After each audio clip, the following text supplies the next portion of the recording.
कुछ नाही, वो पत्थर दिखाएंगे वहाँ से एंट्री थी, वहाँ से. तिथून एंट्री आहे. हां, तो दगड दिसते ना, तिथनं मध्ये एंट्री. जो मध्ये हां, हा तो दिसतो. इंग्रजांनी बंद केला त्यांना. बघू. तर शिवाजी महाराजांचा एक रोल होता, नियम होता की जे सैनिक विहिरीवर पाणी प्यायला येतील प्रथम त्यांनी विहिरीतलं काढलेलं पहिलं पाणी वॉचमॅनला पाजायचं. एक्चुअली वो चोर दरवाजा है, वहाँ पे शिवाजी महाराज को बाहर निकालने के लिए वो चोर दरवाजा बनाया गया था, लेकिन कभी इस्तेमाल नहीं हुआ. ही तटबंदी आहे, बघू शकता. जवळपास 6 ते 7 फुटाची तटबंदी आहे.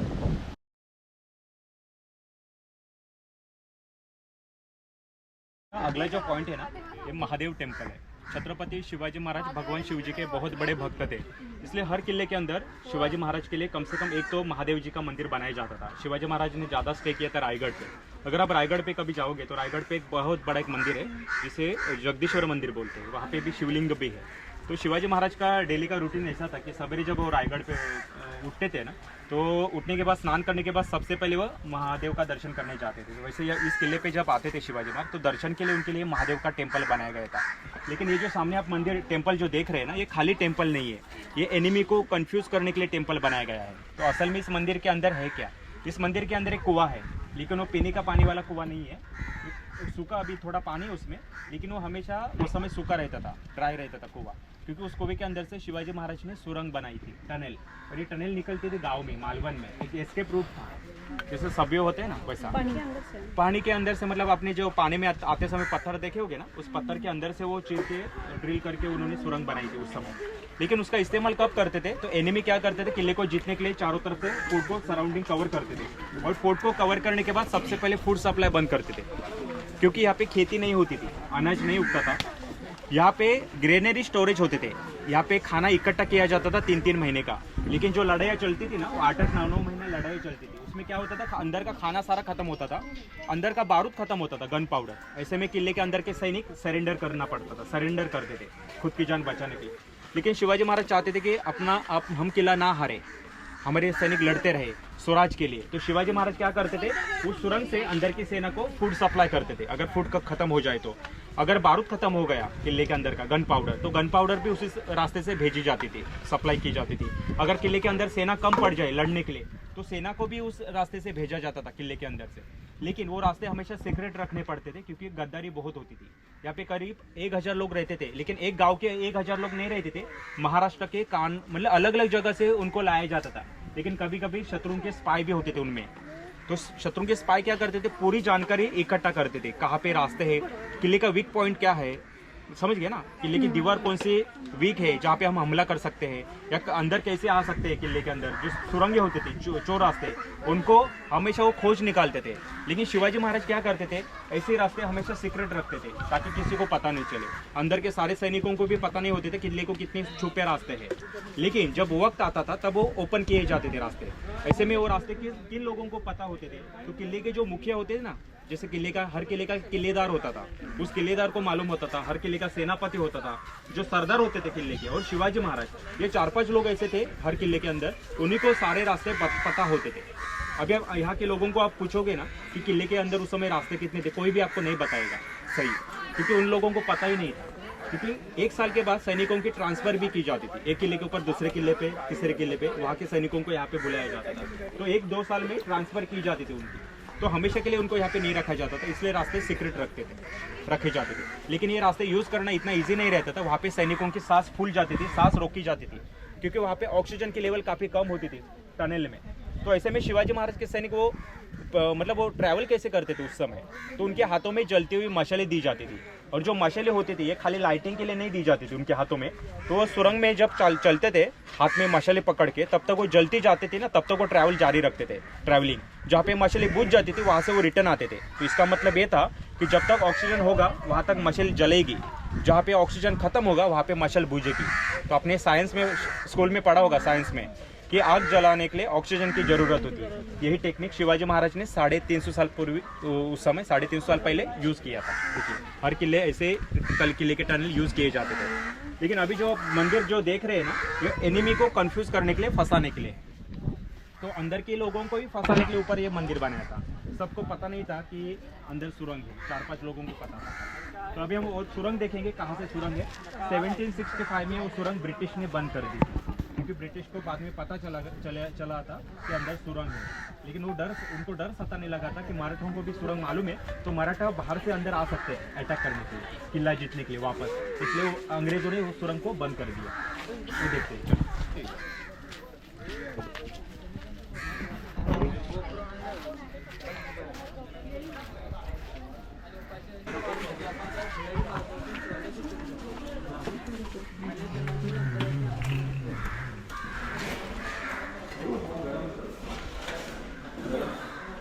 कुछ नहीं, वो पत्थर दिखाएंगे वहाँ से एंट्री थे, वहाँ से तिथून एंट्री आहे. हां तो दगड दिसते ना तिथनं मध्ये एंट्री. जो मध्ये हां हा तो दिसतो. इंग्रजांनी बंद केला त्यांना. लक्ष द्या सर, या ठिकाणी विहिरीच्या आतमध्ये बघा दगडानं होल केलेली आहे. या दगडाला मशाल पेटवली जायची आतमध्ये लाइटिंगसाठी, उजेडासाठी, आणि तो समोरचा दगड आहे ना त्याला रस्सी बांधली जायची जोडखंड खाली उतरण्यासाठी. दोन्ही बाजूने बघा छोट्या छोट्या दगडाच्या पायऱ्या आहेत, तिथून सैनिक खाली उतरायचे शिवाजी महाराजांचे. आणि बरोबर या बाजूने बघा दरवाजाला फ्रेम, म्हणजे फ्रेम दिसते बघा दरवाजासाठी, तिथे आतमध्ये काळे दगड लावलेले आहेत, ते इंग्रजांनी लावले 1765 ला आणि बंद केलेला आहे रस्ता. इथून हे भुयार होतं. पूर्वी किल्ला बांधला म्हणजे मंदिर बांधलं ना त्यावेळी वरती हा कठाडा नव्हता, हा कठाडा आता सरकारने बनवलेला. त्या काळामध्ये या विहिरीच्या वरती सागाच्या लाकडाच्या फळ्या ठेवल्या जायच्या, त्याच्यावर लोखंडाचं झाकण ठेवलं जायचं, त्याच्यावर कार्पेट पसरलं जायचं. त्यामुळे बाहेरून येणाऱ्या माणसांना, सैनिकांना फक्त शिवलिंग दिसायचं आणि त्यांना वाटायचं मंदिरच आहे, म्हणून हे वरती मंदिर बनवलेलं आहे. कळलं तुम्हाला? आता तुम्ही वीर बघितली असेल सर्वांनी, बघितली ना वीर? ही शिवाजी महाराजांनी 350 वर्षापूर्वी किल्ला बांधताना बनवलेली वीर आहे. ज्यावेळी शिवाजी महाराज पहिल्यांदा या आयलंडवर आले त्यांना पहिला प्रश्न पडला पाणी कुठून आणायचं. म्हणून सर्वात पहिले पाण्याचा शोध घेतला. त्यांना 15 ते 20 फुटांवर गोड पाण्याचे झरे मिळाले आणि त्याच्यानंतर शिवाजी महाराजांनी किल्ला बांधवायला स्टार्ट केला. तर त्यांनी पहिल्यांदा या विहिरी बनवल्या. तर सर्वात पहिले शिवाजी महाराजांनी पाण्याचा शोध लावला, त्यानंतर किल्ला बनवला गेला. ह्या विहिरीला जर खारट पाणी मिळालं असतं ना तर शिवाजी महाराजांनी ते किल्ला कधीच बांधला नसता. या विहिरींचं पाणी आज सुद्धा वापरलं जातं. किल्ल्यामध्ये जी लोक राहतात ते लोक ह्याच विहिरींचं पाणी प्यायला वगैरे वापरतात. या विहिरींना नावं सुद्धा आहेत. समोरच्या विहिरीचं नाव आहे साखरबाव, या इथल्या विहिरीचं नाव आहे दूधबाव आणि पलीकडे आहे दहीबाव. अशा 3 विहिरी बांधलेल्या आहेत आणि 3 विहिरींचं पाणी गोड आहे. फक्त नवीन विहीर खोदली तर नवीन विहिरीला खारट पाणी येतं, गोड पाणी येत नाही. पण विहिरींचा जर शेप पाहिला तर आपल्या गावच्या सारखा शेप नाही. आपल्या नॉर्मली गावच्या विहिरी गोल असतात, पण शिवाजी महाराजांनी ह्या विहिरी बनवताना शिवलिंगाच्या आकारामध्ये बनवलेल्या आहेत. आणि त्याला 2 कारण आहेत. पहिलं कारण सूर्यप्रकाश, सनलाईट डायरेक्ट पाण्यामध्ये जाऊ नये. सनलाईट ज्यावेळी पाण्यामध्ये पोहोचते ना पाणी गरम होतं, बाष्पीभवन होतं, माहिती असेल आपल्याला, आणि पाणी विहिरीतलं आटत जातं, सुकत जाते विहीर. मग ते सनलाईट पडू नये पाण्यामध्ये. आणि दुसरं कारण होतं पावसाचं पाणी भरपूर साठावं. सनलाईट गेल्यामुळे पाण्याला शेवाळ पण येतो. आपण घोडे तलाव बघितला बघ, शेवाळ आला की पाणी पिण्यायोग्य राहत नाही, त्याच्यामध्ये जीवजंतू किडे तयार होतात. म्हणून सनलाईट पोचू नये आणि पावसाचं पाणी जास्तीत जास्त साठावं, स्टोअर व्हावं, म्हणून त्या विहिरींना शेप शिवलिंगासारखा दिलेला आहे. दुसरी गोष्ट, विहिरींना जो दगड वापरला गेला ह्याला कोकणामध्ये चिरा म्हणतात, पोरस रॉक आहे. हा दगड जमिनीतला पाणी शोषून घेतो आणि पाण्याला शुद्ध करतो, फिल्टर करतो, म्हणून तो जांभा दगड वापरला गेलेला आहे, पोरस रॉक. आता ह्या विहिरी जास्त खोल नाहीत. शिवाजी महाराजांनी बांधताना ह्या विहिरी जास्त खोल नाही बांधल्या होत्या, कारण शिवाजी महाराजांना माहिती होतं की आपण जास्त डीप विहिरी बनवत गेलो तर खारट पाणी येणार समुद्राचं, म्हणजे ह्या विहिरी जास्त खोल बनवण्यात आल्या नव्हत्या. पण ह्या विहिरींच्या वरती पूर्वी पहारा पण ठेवला जायचा. कारण होतं विष प्रयोग. या किल्ल्यामध्ये 1000 लोक राहायचे, पण सगळे लोक लॉयल नसायचे, प्रामाणिक नसायचे, कोण ना कोणतरी गद्दार असायचे आणि गद्दार रात्रीच्या वेळी येऊन विष टाकायचे. त्यामुळे काय व्हायचं, पाणी पिणारे सैनिक मृत्युमुखी पडायचे, मरून जायचे. तसं घडायला नको म्हणून शिवाजी महाराज प्रत्येक विहिरीवर वॉचमॅन ठेवायचे. पण शत्रू एवढा चालाक असायचा की बरोबर वॉचमॅनलाच पैसे देऊन, लालच देऊन त्यांच्याकडून विष टाकून घ्यायचा. मग कधी कधी वॉचमॅनच गद्दार व्हायचे. आता वॉचमॅन गद्दार असेल मग त्यांना पकडायचं कसं, तर शिवाजी महाराजांचा एक रूल होता, नियम होता की जे सैनिक विहिरीवर पाणी प्यायला येतील प्रथम त्यांनी विहिरीतलं काढलेलं पहिलं पाणी वॉचमॅनला पाजायचं. कळलं तुम्ही? आणि नंतर बाकीचे सैनिक पाणी प्यायचे. तसं जर नाही केलं वॉचमॅनने तर त्याला पकडलं जायचं, कारण वॉचमॅनला कंपल्सरी पाणी पहिलं टेस्ट करावंच लागायचं. तोच रूल होता शिवाजी महाराजांच्या बावर्चीला, म्हणजे कोकला. शिवाजी महाराजांचं किंवा इतर राजांचं ज्यावेळी जेवण बनायचं ते बनवण्यानं पहिलं खावं लागायचं, टेस्ट करावं लागायचं. कारण राजाला मारण्यासाठी जेवणामध्ये विष कालवलं जायचं आणि प्रजेला मारण्यासाठी विहिरींमध्ये विष टाकलं जायचं. म्हणजे एवढा धोका प्रजेना होता त्यापेक्षा कितीतरी पटीने धोका जास्त राजाला असायचा. मग शिवाजी महाराजांचा मृत्यू कसा झाला तर पहिलं त्यांना 2 वेळा विष दिलं गेलं शिवाजी महाराजांना, पण त्यातून ते कसे वाचले. पण शेवटी त्यांना स्लो पॉयझन दिलं गेलं. स्लो पॉयझनमुळे शिवाजी महाराजांचा मृत्यू झाला. ना ते एवढ्या लवकर शिवाजी महाराज वारले नसते, अजून काही वर्ष जगले असते. हे कारण होतं त्यावेळी. कळलं तुम्हाला? तर ही आपण तुम्ही जी पहिली पाहिली ही दूधबाव आहे. पूर्वीचे लोक विहिरीला बाव म्हणायचे, बावडी किंवा बारव.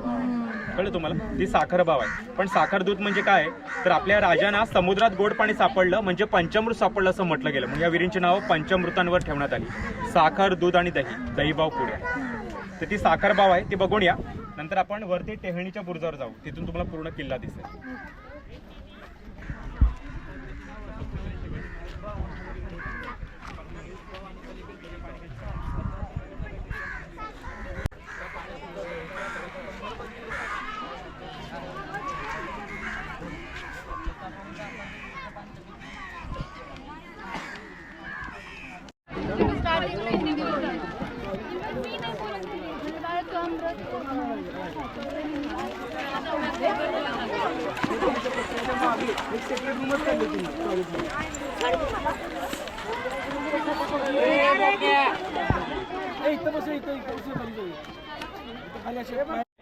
इसे कहते हैं वॉच टावर. इस वॉच टावर से पूरे समुंदर पे उस समय नजर रखी जाती थी, क्योंकि ये पूरा समुंदर जो आप देख रहे हैं ना, ये पूरा अरेबियन सी है. ये समुंदर साउथ में गया है, गोवा, कर्नाटका, केरला की तरफ, कन्याकुमारी की तरफ. केरला कन्याकुमारी आगे है. ये समुंदर नॉर्थ में जाता है रत्नागिरी, मुंबई, गुजरात के तरफ. आगे है कराची यानी पाकिस्तान. मुंबई शहर यहाँ से लगभग 550 किलोमीटर दूर है और गोवा शहर, गोवा स्टेट यहाँ से लगभग 100 किलोमीटर पास है. गोवा में उस समय पोर्तुगीज राज करते थे. वेंगुर्ला में डच लोगों का राज चलता था. वैसे राजापुर, रत्नागिरी, मुंबई में ब्रिटिश का राज चलता था और अलीबाग में सिद्दी का राज चलता था. तो किले का जो खतरा था ये चारों तरफ से था और शिवाजी महाराज जानते थे अपना किला समुंदर में है, तो यानी समुंदर से अटैक होगा और किसी भी दिशा से अटैक हो सकता है. तो शिवाजी महाराज की सेना यहाँ पे खड़ी होकर पूरी समुंदर पे नजर रखते थे. अगर चारों तरफ से किसी भी दिशा से कोई भी शत्रु आता है अपनी जहाज लेके, वो आराम से दिख जाता है यहाँ से. और शत्रु के जहाज दिखने के बाद यहाँ का सिपाही, यहाँ का सैनिक तुरंत ऊपर फ्लैग लगाता. यहाँ पे एक लकड़ी का खंभा था. जब वो फ्लैग लगता था तो पूरी अंदर की सेना अलर्ट हो जाती. तो अंदर की सेना को अलर्ट करने के लिए यहाँ पे फ्लैग भी लगाया जाता था. इसलिए इसे सेकेंड नाम दिया गया था फ्लैग टावर. पहला नाम था वॉच टावर और दूसरा नाम फ्लैग टावर. फ्लैग लगाया जाता था. शिवाजी महाराज की यहाँ पे बीच बीच में आप देख सकते हैं, वहाँ पे बड़े बड़े तोप लगाए जाते थे कैनन. महाराज की अगर सामने से किसी भी शत्रु का आक्रमण होता है तो यहीं से भी आक्रमण किए जाते थे. अगर समुद्र से कोई अटैक करता है तो यहीं से भी अटैक किया जाता था और पीछे बारूद इकट्ठा किया जाता था. इस किले के अंदर कभी शिवाजी महाराज ने एक जगह पे बारूद इकट्ठा नहीं किया था, क्योंकि शत्रु जब हमला करते थे तो उनके दीवार के ऊपर से तोप के गोले अंदर गिरते थे. अगर एक भी गोला स्टोरेज पे गिरे तो पूरा ब्लास्ट होता था. इसलिए किले के अंदर कभी बारूद एक जगह पे स्टोर नहीं किया गया था, उसको अलग अलग जगह पे डिवाइड किया जाता था गन पाउडर को. इसी तरह ये 27 टावर्स अभी बचे हैं जहाँ पे तोप लगाई जाती थी फायरिंग के लिए, सैनिक खड़े होते थे. अब पीछे की जगह देखते हैं ना, तो ओपन ग्राउंड जो दिखता है ना, वो ट्रेनिंग सेंटर था उस समय का. लड़ाई शुरू होने से पहले युद्धाभ्यास किया जाता था. वहाँ पे सैनिकों को ट्रेन किया जाता था, जैसे तलवारबाजी, लाठी काठी, दान पट्टा, घोड़सवारी, भाला फेंक. जो भी सिपाही मतलब वो ट्रेनिंग करते थे ना, वो वही उसी जगह पे ट्रेनिंग करते थे लोग, शिवाजी महाराज के सैनिक उस जगह पे. अभी हम अगला जो पॉइंट जाएंगे ना देखने के लिए, वो है क्वींस बीच, जहाँ पे शिवाजी महाराज की बहू तारा रानी वहाँ पे घूमने के लिए जाती थी. वो अभी हम क्वींस बीच देखेंगे. एक्चुअली वो चोर दरवाजा है. वहाँ पे शिवाजी महाराज को बाहर निकालने के लिए वो चोर दरवाजा बनाया गया था, लेकिन कभी इस्तेमाल नहीं हुआ. तो बाद में वहाँ पे क्वीन जाती थी घूमने के लिए, से उसे नाम दिया गया क्वींस बीच. अभी हम वहीं पे जाएंगे. ओके, वहाँ पे आप फोटोज निकाल सकते हैं क्वींस बीच पे. वॉच टावरवरनं आता आम्ही जाणार, आपण त्याला राणीचा वेळा म्हणतो. जेव्हा विरंगुळासाठी राणी त्या बीचचा वापर करत होत्या. ॲक्च्युली तिथे चोर दरवाजा आहे, पण तो चोर दरवाजा कधी पण यूजमध्ये नाही आला.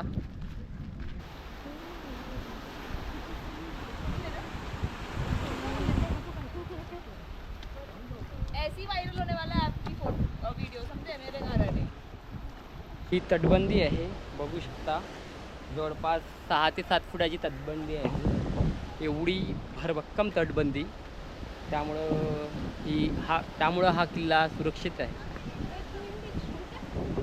हां, तोच बीच जिथनं एंट्री आहे तो.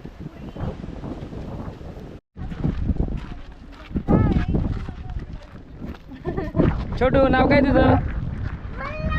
मल्हार.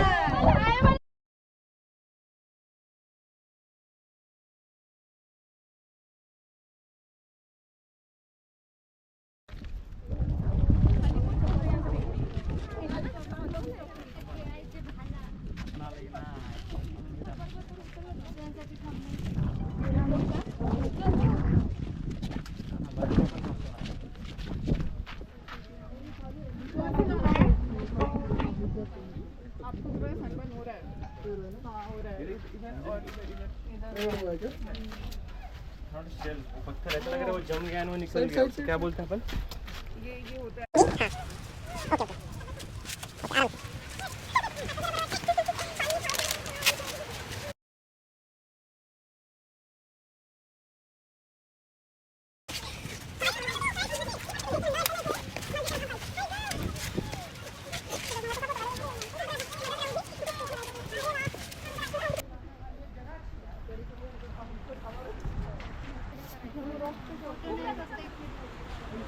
बोलते हैं मराठीमध्ये याला घाणा म्हणतात. ही चक्की है त्यावेळी. इस चक्की में ना चूना बनाया जाता था. कि पत्थर को जो चिपकाने के लिए जो मटेरियल यूज़ किया था ना, मैंने आपको बताया लाइमस्टोन चूना, क्योंकि शिवाजी महाराज के समय सीमेंट की खोज नहीं हुई थी, तो चूना बनाने के लिए ये चक्की उस समय यूज़ की गई थी. और ते चक्की के अंदर इसमें डालते क्या थे, तो अभी आप समुद्र में जो गए थे ना बीच के ऊपर, वहाँ पे शेल्स इकट्ठा करते थे शिवाजी महाराज के सैनिक, शेल शंख शिंपलिया, और वो शेल्स गैप में डालते थे. इसके अंदर एक पत्थर होता था, पत्थर का व्हील होता था, और जहाँ पे आप खड़े ना, यहाँ पे बैल की एक जोड़ी होती थी, तो बैल को घुमाने वाला एक आदमी रहता था. वो जैसे बैल को गोल गोल घुमाता था ना, वैसे अंदर का जो पत्थर होता था वो गोल गोल घूमता था बैल के साथ. और अंदर के जो शेल होते हैं ना, शंख, वो क्रश किए जाते थे, उनकी पाउडर बनाई जाती थी. वो पाउडर बाहर निकालने के बाद उसके अंदर काला गुड़, जैगरी, काला गुड़ डाला जाता था, समुद्र की रेत, मिट्टी, इसको मिलाया जाता था. और वो पत्थर को स्टिकी, मतलब पत्थर को चिपकना चाहिए, इसलिए उसमें भेंडी की सब्जी भी डाली जाती थी. आप घर पे जो भेंडी खाते हैं ना, वो स्टिकी होती है, देखिए. तो भेंडी डाली जाती थी. इसके अलावा उड़द दाल, आप घर पे जो इडली डोसा बनाते हैं, जो व्हाइट दाल होती है, व्हाइट कलर की, वो व्हाइट दाल भी डाली जाती थी, उड़द दाल. इसके अलावा बेल फ्रूट, शिवलिंग के ऊपर जो हम बेल पत्र डालते हैं ना, तो बेल फल होते हैं, बेल फ्रूट, वो भी उसमें डाले जाते थे.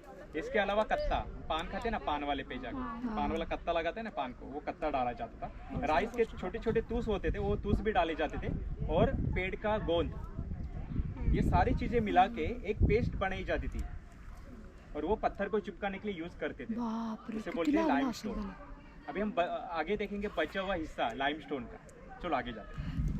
चल गो। समय का जो मैंने अभी बताया ना, वो चूना जो बनाते थे ना, उसमें जो भी चीज़ें डालते थे ना, काला गुड़, समुद्र की रेत, मिट्टी, भेंडी की सब्जी, उड़द दाल, बेल फ्रूट, राइस के तूस, पेड़ का गोंद, ये सब मिलाया हुआ है इसमें. ये सब रॉ मटेरियल है उस समय का, देखिए. और उसका ही पत्थर बन गए. अभी ये यूज़ नहीं हो सकता, ये रॉ मटेरियल है. ये 350 साल से बचा है यहाँ पे. चलो आगे जाते हैं. अभी वो देखते हैं कि उस समय के लोग पत्थर काटते कैसे थे. उस समय तो मशीन तो नहीं थी, मशीनरी तो नहीं थी शिवाजी महाराज के पास. तो ये सारे जो पत्थर आप देख रहे हैं ना, ये इतिहासकार बताते हैं कि ये आइलैंड जो बना था ना समुद्र में, ये 70,000 करोड़ साल पहले बना था. और ये वोल्केनो से बना था, ज्वालामुखी से. जब हजारों करोड़ों साल पहले यहाँ पे ज्वालामुखी जो फटा था ना समुद्र में, तो उसका जैसे लावा जैसा ठंडा होता चला गया, उसके ये पत्थर बड़े बड़े बन गए थे. और इसी आइलैंड को काट के किला शिवाजी महाराज ने बनाया था. उनके लोगों ने 3000 लेबर यहाँ पे काम करते थे. लेकिन इस पत्थर को काटना इतना इजी नहीं रहता था. तो इसको पत्थर को काटते कैसे थे उस समय के लोग, शिवाजी महाराज के सैनिक या वर्कर्स? तो ऐसे पत्थर को सबसे पहले होल करते थे चीनी हथौड़े से, छेनी हथौड़ा जो होता ना उससे. और होल करने के बाद इसके अंदर साग की लकड़ी फंसा देते थे, डालते थे. साग की लकड़ी डालने के बाद 10-12 दिन उसमें बारिश का पानी डालते रहते थे, रेन वाटर. ये बारिश के पानी से लकड़ी फूल जाती थी, एक्सपांड होती थी, और ये पत्थर को क्रैक जाते थे, ब्रेक होते थे पत्थर. क्रैक जाने के बाद वो सेपरेट होने के बाद पत्थर तोड़ने वाले जो लोग होते थे ना, छैनी हथौड़ा लेके, वो छैनी हथौड़े से पत्थर को शेप देते थे जैसा उनका पत्थर चाहे, स्क्वायर में वगैरह. और वैसे पत्थर यूज करके उन्होंने किले की दीवारें बनाई थी. समझ गए? तो ये टेक्निक था पत्थर को काटने का. ये उस समय का एक स्टोरेज है जहाँ पे बारूद इकट्ठा किया जाता था. लेकिन 1765 में जो आक्रमण हुए थे ना समुद्र से, तो अंग्रेजों के जहाँ से एक गोला यहाँ पे गिरा था और ये पूरा ब्लास्ट हो गया था, पूरा जल गया था स्टोरेज उस समय 1765 में. चलो यहाँ पे छत्रपति शिवाजी महाराज का मंदिर है. ये पूरे महाराष्ट्र में नहीं, पूरे इंडिया में सबसे पहला मंदिर यहाँ पे बनाया गया है. और ये मंदिर छत्रपति शिवाजी महाराज के सेकंड सन छत्रपति राजाराम महाराज, इन्होंने बनाया था. इस मंदिर की खासियत ये है कि इस मंदिर के अंदर जो शिवाजी महाराज की मूर्ति है ना, जो स्टैचू है, वो विदाउट बियर्ड में है. आज तक आपने शिवाजी महाराज को हमेशा बियर्ड लुक में देखा है, जैसे घोड़े में बैठे हुए सिंहासन पे. लेकिन जैसे मैंने आपको कहा कि छत्रपति शिवाजी महाराज फर्स्ट टाइम इस आइलैंड पे जैसे आए थे कोली के गेटअप में, मछुआ फिशरमैन के गेटअप में, वैसे ही अंदर की मूर्ति की स्थापना की गई है. शिवाजी महाराज को दाढ़ी नहीं है, लेकिन सिर के ऊपर चांद है, गले में माला है, हाथ में कंगन है, पैर में तोड़े, कमर में सिल्वर की पट्टी है। यहाँ के लोग शिवाजी महाराज को भगवान शिव जी का अवतार मानते हैं, तो डेली शिवाजी महाराज की मूर्ति की पूजा करते हैं। सवेरे 5:30 बजे अभिषेक होता है मूर्ति पे, उसके बाद मूर्ति के ऊपर कपड़े डाले जाते हैं, क्योंकि शिवाजी महाराज एक किंग भी थे और किंग की मूर्ति ओपन नहीं रखनी चाहिए, ऐसा रूल है यहाँ पे, इसलिए मूर्ति को ओपन नहीं रखा जाता है। दोपहर को शिवाजी महाराज को नैवेद्य दिखाए जाते हैं जो प्योर वेज होता है, और शाम को 7 बजे शिवाजी महाराज को सैल्यूट होता है, सलामी। यहाँ पे आज भी नगाड़े बजाए जाते हैं, ये साइड की जो इमारत है ना ऊपर की, वहाँ पे नगाड़े बजाए जाते हैं शाम को 7 बजे और सवेरे 5:30 बजे, दिन में 2 बार। नगाड़े बजने के बाद अंदर मशालें जलाई जाती है, दिए जलाए जाते हैं और मोर पंख से शिवाजी महाराज की मूर्ति को हवा दी जाती है। ये रूल 350 साल से चल रहा है अभी भी। हर मंडे को शिवाजी महाराज की पालकी भी निकाली जाती है, क्योंकि उनको शिवा का अवतार माना जाता है। शिवाजी जयंती, रामनवमी, ऐसे उत्सव भी यहाँ पे मनाए जाते हैं। यहाँ पे शिवाजी महाराज की एक तलवार भी है जो उन्होंने लड़ाई में इस्तेमाल की हुई तलवार है, लेकिन फिलहाल वो तलवार मंदिर से हटाई गई है। उस तलवार का नाम है तुलजा फिरंग। 3.25 किलो की तलवार है, 3.5 फीट लंबी है, 3.5 फीट। शिवाजी महाराज के पिताजी शहाजी राजे भोसले ने उनको गिफ्ट किया था वो तलवार का तस्वीर आपको अंदर देखने को मिलेगा। अभी आपको अंदर जाना है, दर्शन करके आना है, लेकिन अंदर फोटोज नहीं खींचने, फोटोज के लिए अलाउ नहीं है अंदर, बाहर से फोटोज खींच सकते हैं। कि जो भी कैप है, कैप निकालो सभी, कैप, गॉगल, कैप जो भी है सब निकालो। चलो भी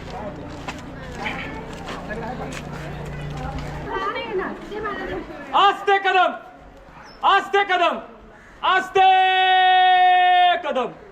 प्रौढ प्रताप पुरंदर क्षत्रिय कुलावतंस सिंहासनाधीश्वर गणपति भूपति प्रजापति गजाश्वपति अष्टावदन वेष्टित अष्टावदन जागृत न्याय अलंकार मंडित न्याय रत्नालंकारित राजाधिराज योगीराज श्रीमंत योगी श्रीमान योगी पुण्य श्लोक श्री श्री श्री जगदम्ब जगदम्ब जगदम्ब शिव छत्रपति शिवाजी महाराज की जय। छत्रपति धर्मवीर संभाजी महाराज की जय। जय भवानी, जय शिवाजी, हर हर।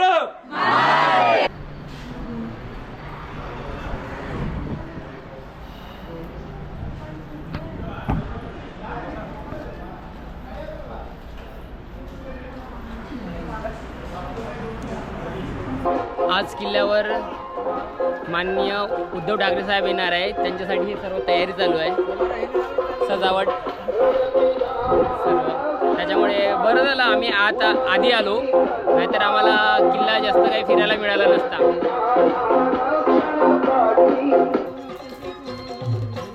इथे शॉपिंग चालू झाली यांची, जेव हमें टाइम दिया शॉपिंग के लिए, वो भी उसको क्यों कर रही है।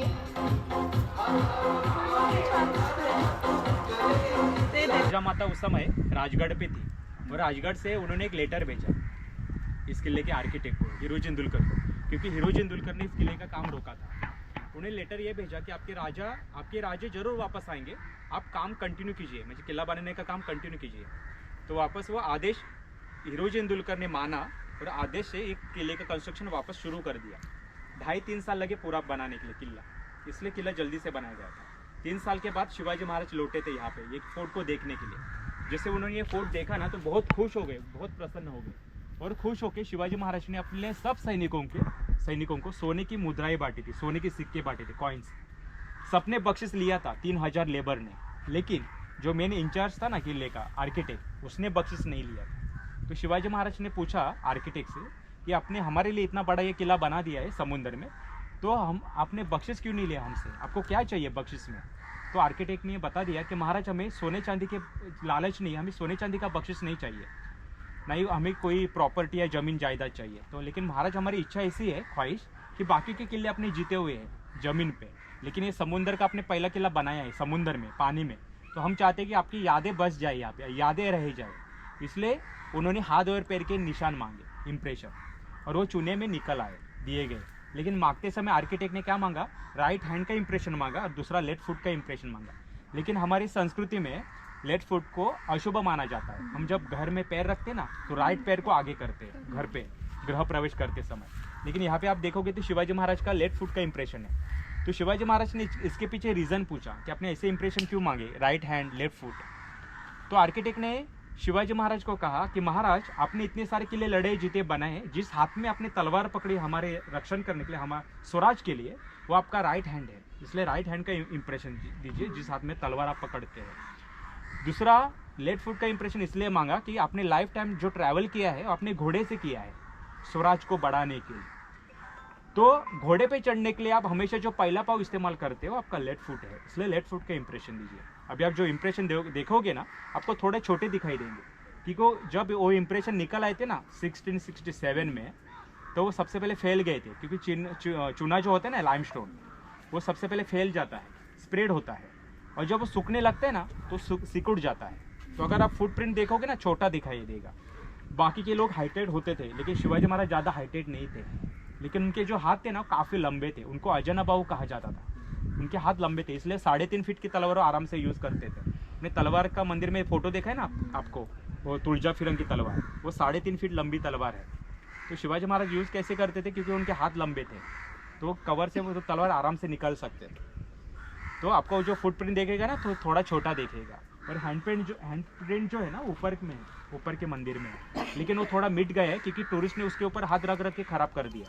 उसको पहला शीशा कांच नहीं थी, तो कांच अभी गवर्नमेंट ने लगाई। वो हाथ का अभी संभल के आपको देखना है, स्टेप थोड़े हाई है तो आपको संभल के चढ़ना है, संभल के उतरना है देखने के बाद। ओके चलो।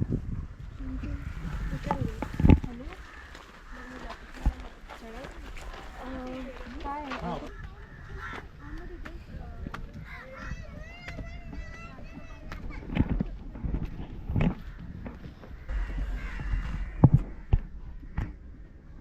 चलो जाओ आगे, इथंच थांबतोय म्हणजे वर थांबतो, दाखवते ना मैच है। पता चला अच्छा है ना, चलो निकाल पैसा।